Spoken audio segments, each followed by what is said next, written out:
Hello friends, आज की कहानी है सोने की सुराही पार्ट 2। उधर कौन चिट्टा के साथ क्या बीती, अब जरा यह सुनो।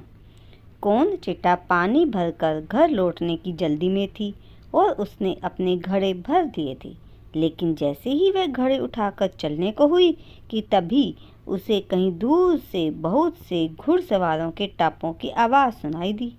अपनी बुआ की तरह भागकर वह भी एक चट्टान के पीछे जा छिपी। उसने देखा कि वे सब घुड़सवार सफ़ेद रंग के हैं और वह पुराने जमाने की पोशाक पहने हुए हैं और बिल्कुल चुपचाप चल रहे हैं, मानो किसी राजा की अर्थी के साथ चल रहे हों। सभी सिपाही से मालूम पड़ते थे, लेकिन उनकी शक्ल इतनी अजीब थी कि कौन चिट्टा फौरन समझ गई कि यह भूत प्रेत है और इस दुनिया के लोग नहीं हैं। वह डर के मारे थर थर कांपने लगी। जब सब घुड़सवार वहां से गुजर चुके तो कौन चिट्टा चट्टान के पीछे से निकली और जल्दी से अपने घड़े उठाकर भागने के लिए तैयार हो गई।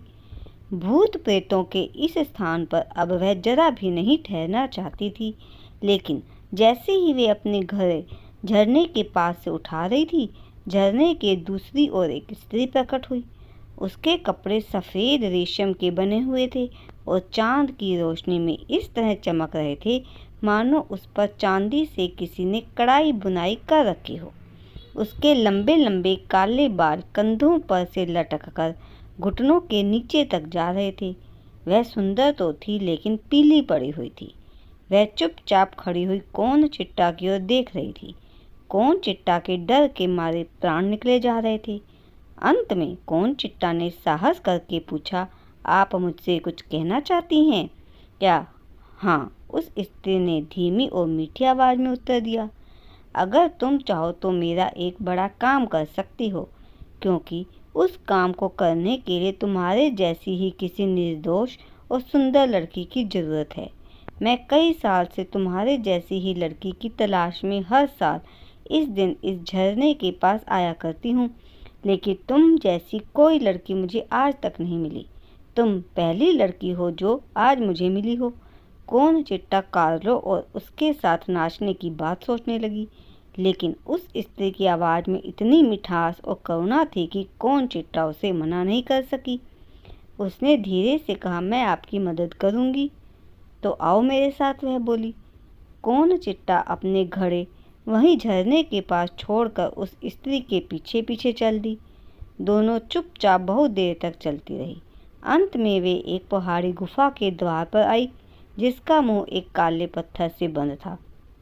स्त्री ने ज्यों ही अपना हाथ उस गुफा के दरवाजे पर रखा, वह पत्थर हट गया। इसके बाद वह गुफा कौन चिट्टा को साफ साफ दिखाई देने लगी। वह स्त्री कौन चिट्टा से बोली, अपनी आंखें बंद कर लो और मेरा हाथ पकड़ दो, मैं तुम्हें अपने पीछे पीछे ले चलूंगी। उस स्त्री का हाथ बर्फ की तरह ठंडा था। दोनों बहुत देर तक चलती रही। अंत में कौन चिट्टा को लगा कि वह पहाड़ के नीचे बिल्कुल पाताल में आ गई है। यहाँ आकर वह स्थिर रुक गई और बोली, अब तुम अपनी आंखें खोल लो। कौन चिट्टा ने अपनी आंखें खोल ली। गुफा का दृश्य देखकर उसकी आंखें चौंधिया गई। ऐसा प्रतीत होता था मानो गुफा में चारों ओर हीरे ही हीरे जड़े हुए हैं। हीरे मोतियों की चट्टानें उसके सामने पड़ी हुई थी और छत पर भी हीरे ही हीरे लगे हुए थे। उसके चारों ओर जो कुछ भी था बड़ी तेजी से चमक रहा था, लेकिन यह सब चीज़ें किसी ऐसी रोशनी में चमक रही थी जो न तो सूर्य की हो सकती थी और ना ही चांद की। पता नहीं चल रहा था वह रोशनी कहाँ से आ रही है। मेरे पास आकर बैठो, वह स्त्री कौन चिट्टा से बोली। फिर मैं तुम्हें अपनी कहानी सुनाऊंगी और बताऊंगी कि तुम किस प्रकार मेरी सहायता कर सकती हो। कौन चिट्टा उसके पास आकर बैठ गई। उस स्त्री ने अपनी कहानी शुरू की। आज से सदियों पहले मैं भी तुम्हारी तरह एक सुंदर बच्ची थी। मेरा जन्म मूर परिवार में हुआ था। उन दिनों मूर और ईसाई लोगों में लड़ाई चला करती थी। एक बार उन लोगों ने हमारे शहर को घेर लिया और मैं उन लोगों के घेरे में आ गई। पहले तो मुझे अपने भाई बहनों की चिंता होने लगी, किंतु अंत में मैं उस ईसाई अफसर पर मोहित हो गई जिसने मुझे पकड़ रखा था। वह मुझे अपने देश ले गया और उसने मुझे ईसाई बना दिया। फिर हम दोनों की शादी हो गई। जब मेरे पिताजी ने यह बात सुनी तो वे मृत्यु शैया पर पड़े आखिरी सांस ले रहे थे। मरते मरते ही उन्होंने मुझे श्राप दिया कि मैंने जो अपने देश और धर्म को छोड़ा है, उसकी सजा में मैं मरने के बाद तब तक भूत बनकर घूमती रहूंगी जब तक कोई निर्दोष और सुंदर लड़की मेरे साथ इस गुफा में आकर मेरी सहायता नहीं करेगी। यह गुफा जादू की है और उस लड़की को मेरा हाथ कस कर पकड़े रहना होगा। इस बीच जो भी जादू मुझ पर हुए हैं वह सब धीरे धीरे करके उतरेंगी। जब सब जादू उतर जाए तो वह लड़की मुझे चूम ले। बस इसी तरह मेरी दुखी आत्मा को शांति मिल सकती है। लेकिन क्या तुम में इतना साहस है कि तुम मेरा हाथ पकड़े बैठी रहो? मैं कोशिश तो जरूर करूंगी, कौन चिट्टा ने साहसपूर्ण शब्दों में उत्तर दिया। उस स्त्री ने कहा, चाहे जो भी हो, लेकिन तुम मेरा हाथ मत छोड़ना। अपनी प्रार्थनाएं भी कभी बंद मत करना। जब तक तुम प्रार्थना करती रहोगी तुम्हारा कोई बाल भी बांका नहीं कर सकेगा। तुम जरा भी न चिल्लाना और किसी का नाम लेकर भी मत पुकारना। अगर तुम कहीं भी चूक गई तो मेरे ऊपर जो श्राप है वह दुगना हो जाएगा। लेकिन अगर तुम सफल हो गई तो मेरी आत्मा मुक्त हो जाएगी। और उसने कौन चिट्टा को कांसे का एक पुराना सा घड़ा दिया जो वहीं पड़ा हुआ था। कौन चिट्टा ने घड़ा हाथ में ले लिया और दूसरे हाथ से उस स्त्री का हाथ पकड़ लिया। इसके बाद वह जोर जोर से अपनी प्रार्थना पढ़ने लगी। उसने भय से देखा कि उसकी साथिन औरत फौरन ही भयंकर काले रीछ में बदल गई है। जो हाथ उसने पकड़ रखा था वह अब एक रीछ का घने बालों वाला हाथ का पंजा बन गया था। भय के मारे वह उसे छोड़ने ही वाली थी कि उसे उस स्त्री की बात याद आई। उसने फौरन ही उसके हाथ को कसकर पकड़ लिया और जोर जोर से प्रार्थना पढ़ने लगी। तुरंत ही सारी गुफा बड़े बड़े भयावने रीछों से भर गई और सब उसकी ओर देख देख कर दांत निकालने लगे।